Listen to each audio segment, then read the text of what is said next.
Hello guys, welcome to our YouTube channel study with M.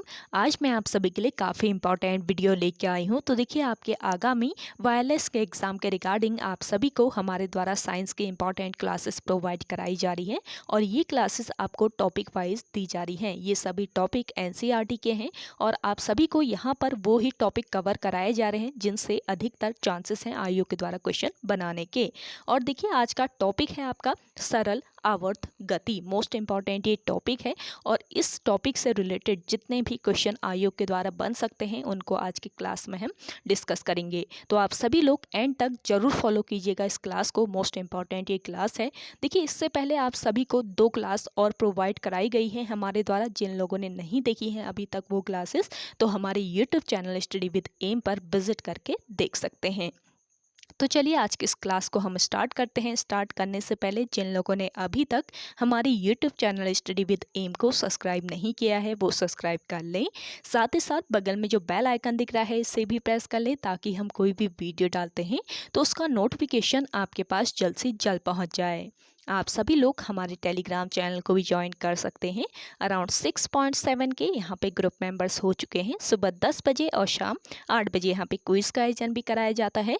इसके अलावा other important updates PDFs यहीं पे share की जाती हैं। लिंक आपको उसका डिस्क्रिप्शन बॉक्स में मिल जाएगा। बढ़ते हैं आज की वीडियो की ओर। इस सीरीज का पहला क्वेश्चन है, स्थिर आलम से लटके एक लंबे धागे से बंधा एक छोटा पदार्थ इधर उधर झूल यानी कि दोलन कर रहा हो तो पदार्थ को गतिज ऊर्जा दोलन के बीच अधिकतम होगी। तो देखिए, पदार्थ की गतिज ऊर्जा दोलन के बीच अधिकतम होगी। ऑप्शन बी यहाँ पे आपका करेक्ट आंसर है। नेक्स्ट क्वेश्चन देखिएगा, SHM से गुजरने वाले कण के लिए वेग को विस्थापन के मुकाबले में आलेखित किया जाता है तो वक्र होगा। देखिए, वक्र होगा एक दीर्घ वृत्त। ऑप्शन ए इस क्वेश्चन का करेक्ट आंसर है। नेक्स्ट क्वेश्चन है आपका,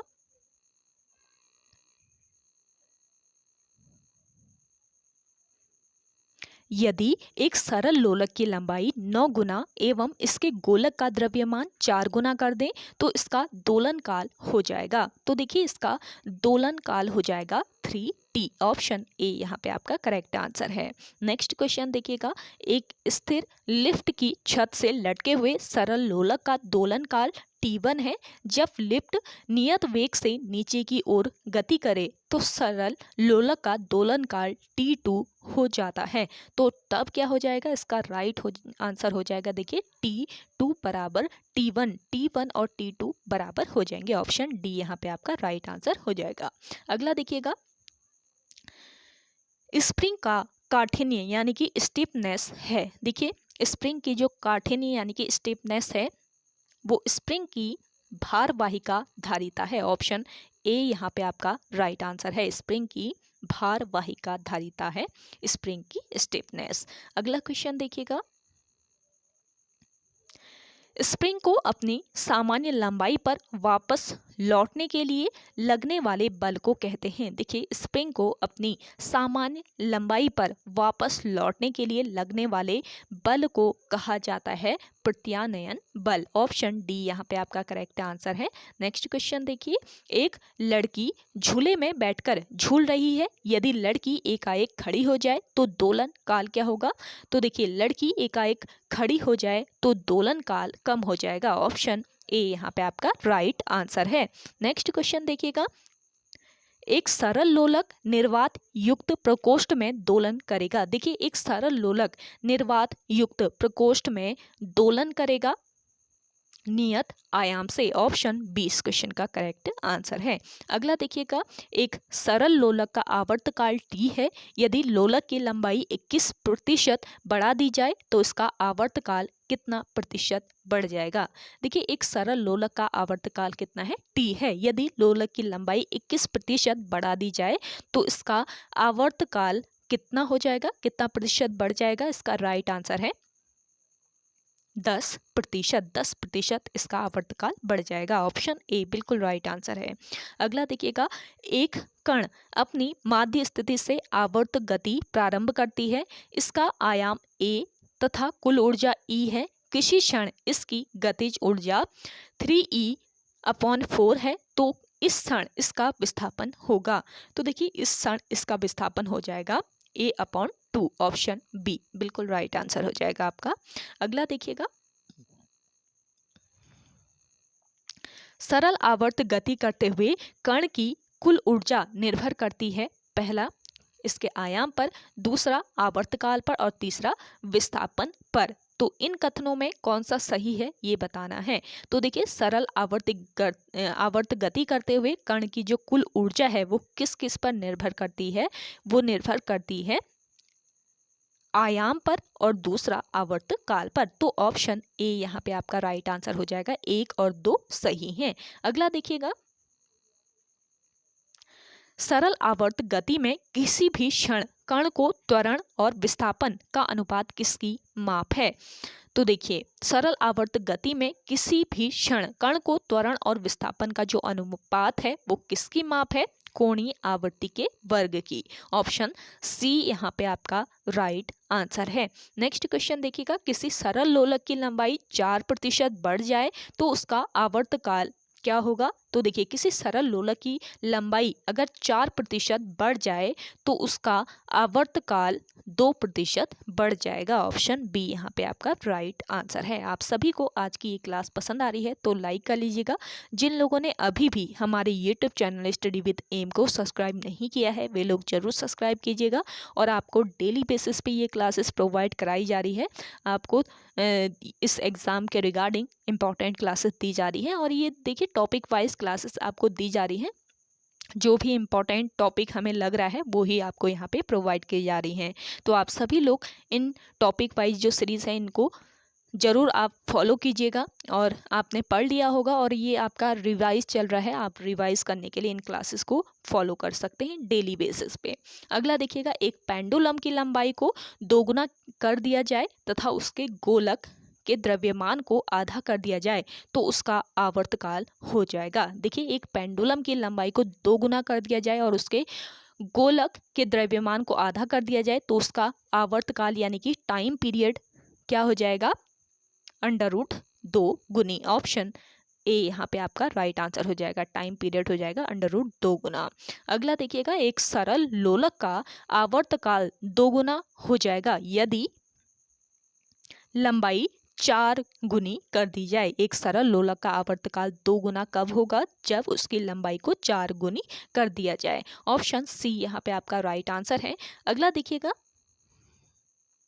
यदि एक सरल लोलक का 1 सेकंड में दोलन काल t एवं l उसकी प्रभावी लंबाई है एवं g गुरुत्व जनित त्वरण, तो समयावधि यानी कि t का मान दिया जाता है। तो t का मान दिया जाता है t बराबर 2π√L/g। ऑप्शन डी यहाँ पे आपका राइट आंसर हो जाएगा। अगला देखिएगा, किसी प्रणाली में कणों का भार केंद्रित होने वाले बिंदु को कहते हैं। देखिए किसी प्रणाली में कणों का भार केंद्रित होने वाले बिंदु को कहा जाता है गुरुत्वाकर्षण का केंद्र। ऑप्शन डी यहाँ पे आपका राइट आंसर है। नेक्स्ट क्वेश्चन देखिएगा, एक मैकेनिक एक पीतल के प्लग को एक स्टील की प्लेट जिसके मध्य में एक छेद है में कस कर लगाना चाहता है। इसकी अच्छी पकड़ तब होगी जब, देखिए इसकी अच्छी पकड़ तब होगी जब पीतल का जो प्लग है वो ठंडा और स्टील की प्लेट गर्म हो गई हो। तो ऑप्शन बी यहाँ पे आपका राइट आंसर हो जाएगा। नेक्स्ट क्वेश्चन देखिएगा, जब एक कण रैखिक सरल आवर्त गति में रहता है उसके गतिज ऊर्जा अधिकतम होती है। देखिए जब एक कण रैखिक सरल आवर्त गति में रहता है उसके गतिज ऊर्जा अधिकतम होती है माध्य स्थिति पर। ऑप्शन बी यहाँ पे आपका राइट आंसर है। अगला क्वेश्चन देखिएगा, सरल आवर्त गति करने वाले कण पर अधिकतम प्रत्यानयन बल होगा।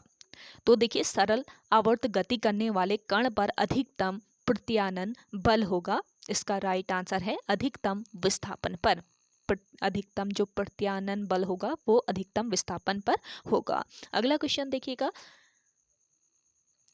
एक कण x माइनस वाई तल में x बराबर a साइन डब्लू टी तथा y a cos W T नियमानुसार गतिमान है, कण का पथ होगा। तो देखिए एक कण जो है ये x माइनस वाई तल में x बराबर a साइन डब्लू टी तथा y बराबर a cos डब्लू टी नियमानुसार गतिमान है, तो कण का पथ होगा। कण का पथ कैसा हो जाएगा? वृत्तीय पथ हो जाएगा। ऑप्शन बी यहाँ पे आपका राइट आंसर है। अगला देखिएगा, सरल आवर्त गति में माध्य स्थिति से विस्थापन y पर कण का वेग है। देखिए सरल आवर्त गति में माध्य स्थिति से विस्थापन y पर कण का जो वेग है वो क्या है?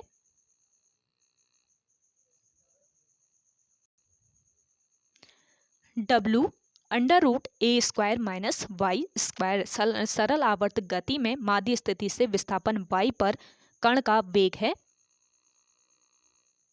W अंडर रूट ए स्क्वायर माइनस वाई स्क्वायर। अगला देखिएगा, दो सरल लोलकों के आवर्तियों का अनुपात 2:3 है, तो उनके लंबाइयों का अनुपात होगा। तो देखिए दो सरल लोलकों के आवर्तियों का जो अनुपात है वो 2:3 है, तो उनके लंबाइयों का अनुपात कितना हो जाएगा? इसका राइट आंसर है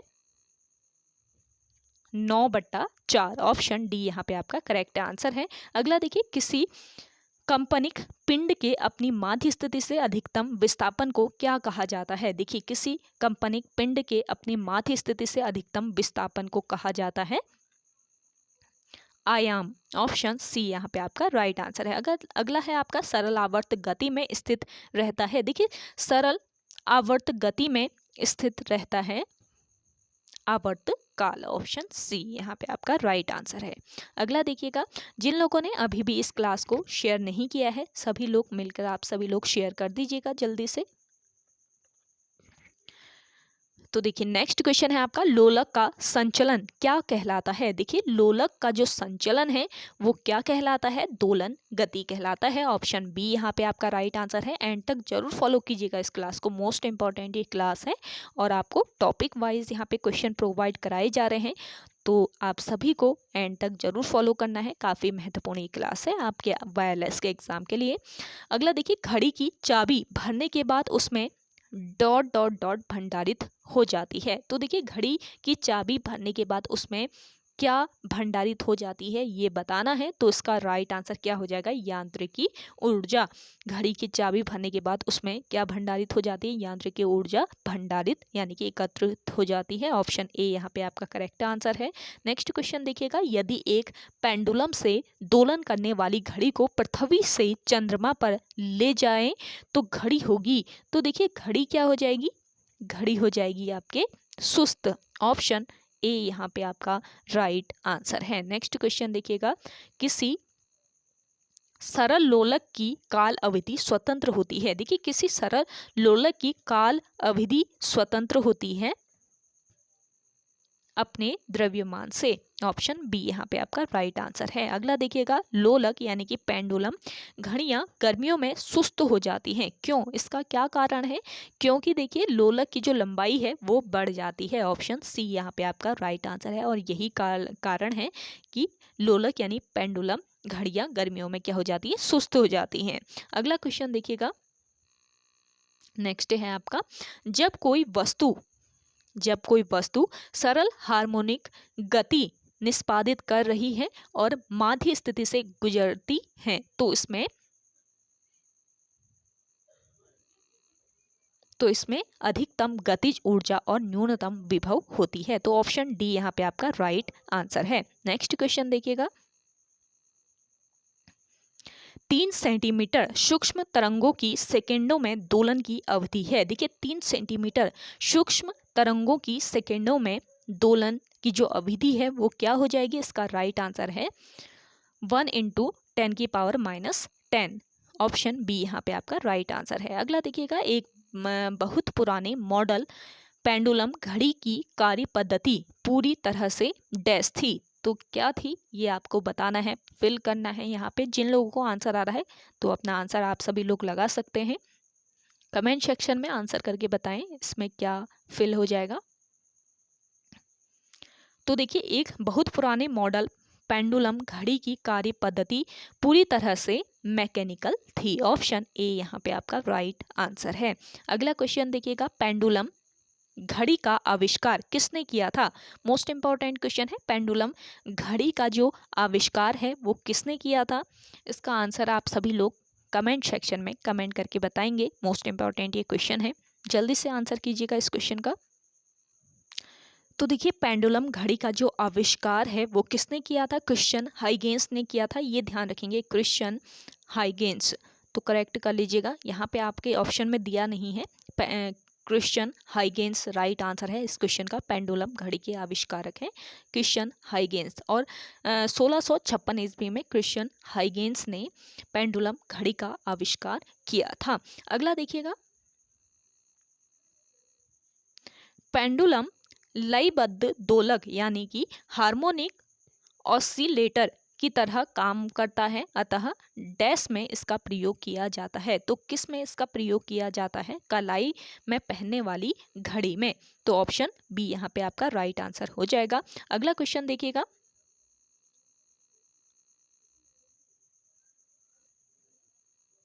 the time taken by an object to complete one oscillation is termed as time period. इस क्वेश्चन का करेक्ट आंसर हो जाएगा टाइम पीरियड। ऑप्शन बी यहाँ पे आपका करेक्ट आंसर है। अगला देखिएगा, सरल लोलक के T2 आवर्तकाल 2 एवं लंबाई L के बीच का ग्राफ क्या होगा? तो इसका राइट आंसर है, कैसा इसका ग्राफ हो जाएगा? सरल रेखा में इसका ग्राफ हो जाएगा। ऑप्शन ए यहाँ पे आपका करेक्ट आंसर है। चलिए नेक्स्ट क्वेश्चन की ओर बढ़ते हैं। एक लोलक का आयाम a है, एक पूर्ण दोलन में तय की गई दूरी का मान है। देखिए एक लोलक का जो आयाम है वो क्या है? a है, एक पूर्ण दोलन में तय की गई दूरी का मान है। तो इसका राइट आंसर हो जाएगा 4A। ऑप्शन ए यहाँ पे आपका करेक्ट आंसर है। अगला देखिए, जब लोलक दोलन करता है तब उसके लोलक की चाल क्या हो जाती है? देखिए जब लोलक दोलन करता है तो तब इसके लोलक की चाल कभी कभी बढ़ती है। ऑप्शन बी यहाँ पे आपका राइट आंसर है। अगला क्वेश्चन देखिएगा, जब सरल लोलक का आयाम बढ़ाया जाता है तो इसका आवर्तकाल क्या हो जाएगा? जब सरल लोलक का आयाम बढ़ाया जाता है तो इसका आवर्तकाल 0 हो जाता है। ऑप्शन डी यहाँ पे आपका करेक्ट आंसर है। अगला क्वेश्चन देखिएगा,